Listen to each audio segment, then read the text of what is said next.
there, welcome back to my channel, and today's recipe is a very simple vegetable dish. The ingredients you'll need for this recipe are olive oil, a medium onion, a lot of spinach, some mushrooms, some spices, and for this I have a bouillon cube and some rosemary and thyme. And finally, some salt and pepper. The first step would be to heat up the oil in a large saucepan, and I use about 2 tablespoons of oil. And while that is heating up, I go ahead and slice up the onions as well as the mushrooms. And by the time the oil has heated up, this would take about several minutes on low to medium heat. I then go ahead and add in the sliced onions and just let that caramelize for a while. And because this is on low to medium heat, it will take maybe another 5 minutes to caramelize.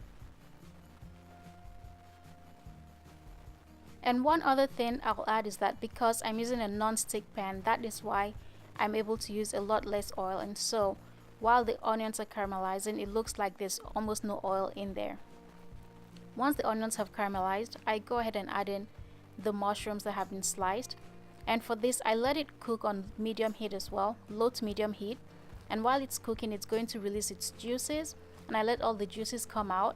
And after it has released all its juices, then I let it cook for even longer to absorb all of the juices back and get all the mushroom flavor back into the cooking. And at some point during this, I will have added in the seasoning. So I've already added in the bouillon cube and the spices. And once the mushrooms are all cooked, then I go ahead and add in the spinach.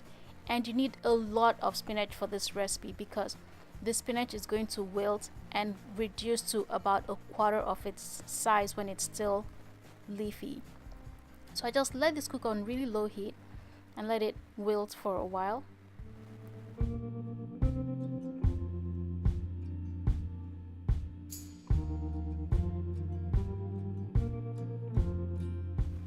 And now that the spinach has wilted, I go ahead and taste to see how much salt will be needed.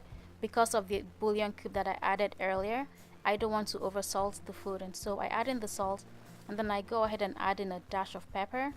And this is pretty much it. I let it cook for a couple more minutes and the dish is ready.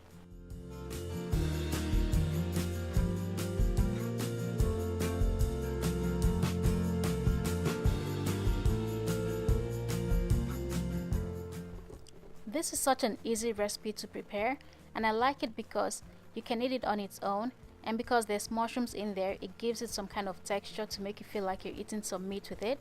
Or you can just use it as a side to a main dish, like here I have it served with jollof rice and with smoked chicken. Thank you so much for watching.